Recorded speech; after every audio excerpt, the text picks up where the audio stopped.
नमस्ते दोस्तों, आपके कमेंट्स हमें निरंतर ये बताते रहते हैं कि समाज में जो समस्याएं हैं उनको कैसे हम आपस में मिलकर सुलझा सकते हैं। एक कमेंट आया था दोस्तों, how to deal with when your partner is incompatible and toxic. जब आपका पार्टनर इनकम्पैटिबल हो या टॉक्सिक हो तो आप उससे कैसे डील कर सकते हो। तो आइए आज हम इस बारे में चर्चा करते हैं और एंड तक इस वीडियो में आपको अपने हिसाब का कुछ ना कुछ तरीका तो समझ में आएगा कि इस रिलेशनशिप में हम कैसे डील करें। ऑनेस्टली बात करें तो हर रिलेशनशिप में सनशाइन्स होती हैं तो हर रिलेशनशिप में स्टॉर्म्स भी होती हैं।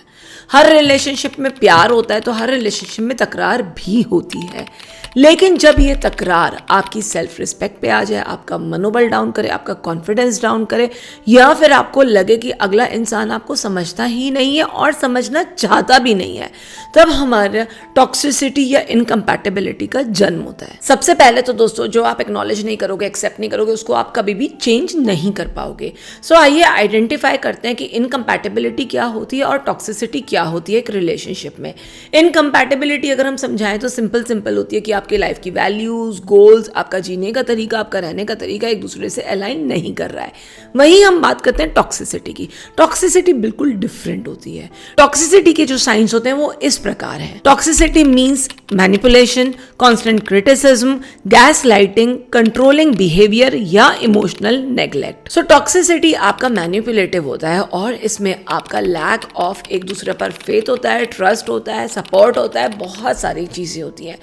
इनकम्पैटिबिलिटी तब होती है जब हमारी वैल्यूज डिफरेंट होती है। टॉक्सिसिटी होती है जब हमारी वैल्यूज सेम होने के बावजूद भी बहुत सारी ट्रेड्स ऐसी होती है हमारे पार्टनर में जो हमारे को हार्म करती है, पर्सनल लेवल पे डिस्टर्ब करती है। जब आपने आइडेंटिफाई कर लिया है कि इनकम्पैटिबिलिटी और टॉक्सिसिटी क्या होती है, एक्नॉलेज कर लिया है कि ऐसे कुछ साइंस आपकी रिलेशनशिप में हो सकते हैं, अब आपको क्या करना है, आपको उनके बिहेवियर को जस्टिफाई करना बंद करना है।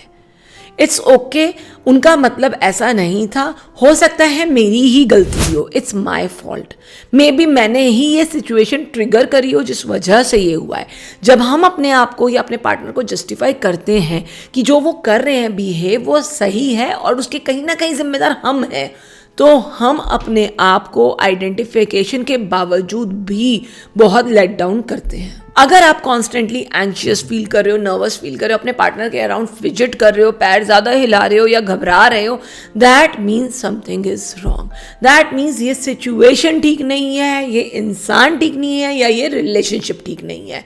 आप अगर ऐसे अपने आप को ब्लेम करना बंद नहीं करोगे और उनको जस्टिफाई हर बात के लिए करना बंद नहीं करोगे, आपका सेल्फ वर्थ निरंतर डाउन होता चला जाएगा। Please get a clarity. अगर आपको पता चल गया है कि क्या क्या साइंस हैं और आपने ये जस्टिफिकेशन देनी बंद कर दिया, बिल्कुल एक्सेप्ट करना शुरू कर दिया है, तो एक क्लैरिटी चाहिए।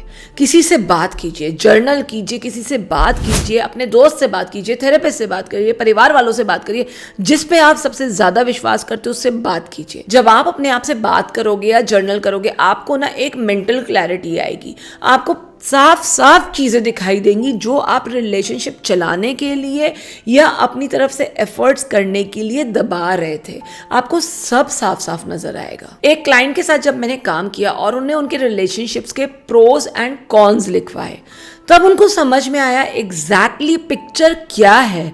क्योंकि जब तक आपको पिक्चर की क्लैरिटी नहीं होगी तो आप आगे की पिक्चर कैसे इमेजिन कर सकते हो अपने लाइफ के। हमेशा किसी से बात करने में या किसी अपने आप को जर्नल करने में या लिखने में आपको बहुत क्लैरिटी मिलती है। सेट बाउंड्रीज और प्लान योर एग्जिट। सीधी सी बात है, अगर आपके बार बार बताने पर कि प्लीज चिल्लाओ मत, बात कर लो, हम बात करते हैं, हम डिस्कस करते हैं, आर्ग्यू नहीं करते हैं, महीनों बीत जाते हैं, आपके पास कोई इसका पॉजिटिव रिस्पांस नहीं आता है, बाउंड्री सेट करिए या अपनी एग्जिट प्लान करिए। क्योंकि आपकी रिस्पॉन्सिबिलिटी नहीं है। आप किसी ऐसे इंसान को फिक्स कर ही नहीं सकते जो चेंज को एक्नॉलेज ना करे, जो ये एक्नॉलेज ही ना करे कि डैमेज उसकी वजह से भी हो रहा है। एक क्लाइंट के साथ जब मैं काम कर रही थी तो उनकी रिलेशनशिप को 5 साल हो गए थे। 5 साल बाद उसको रियलाइज हुआ कि उन्होंने अपनी हॉबीज, अपने दोस्त, अपनी जिंदगी जीनी बंद कर दी थी और जैसे उनके पार्टनर को चाहिए था वैसी जिंदगी जी रहे थे। वो नहीं थे जो बन गए थे। लेकिन जब उन्होंने एग्जिट किया उस रिलेशनशिप से या सेपरेट हुए, तब उनको रियलाइज हुआ 6 महीने में उन्होंने वो चीजें करनी शुरू कर दी जो उनको हैप्पीनेस देती थी। दोस्तों, अंत में तो मैं यही कहना चाहूँगी कि किसी भी टॉक्सिक या इनकम्पैटिबल रिलेशनशिप में रहना आप डिज़र्व नहीं करते हो। आपकी लाइफ कोई प्रोजेक्ट नहीं है, आपकी लाइफ एक हैप्पी प्लेस है। अगर आप किसी को चेंज करने में लग रहे हो ना, अपनी निरंतर एनर्जीज ड्रेन कर रहे हो ना, तो ये सेल्फ सैबोटाज हुआ। ये आप अपना नुकसान खुद कर रहे हो। एक लिमिट तक चलता है, एडजस्टमेंट चलता है, कंपैटिबिलिटी बनाने के लिए दोनों पार्टनर्स को एफर्ट्स करने पड़ते हैं।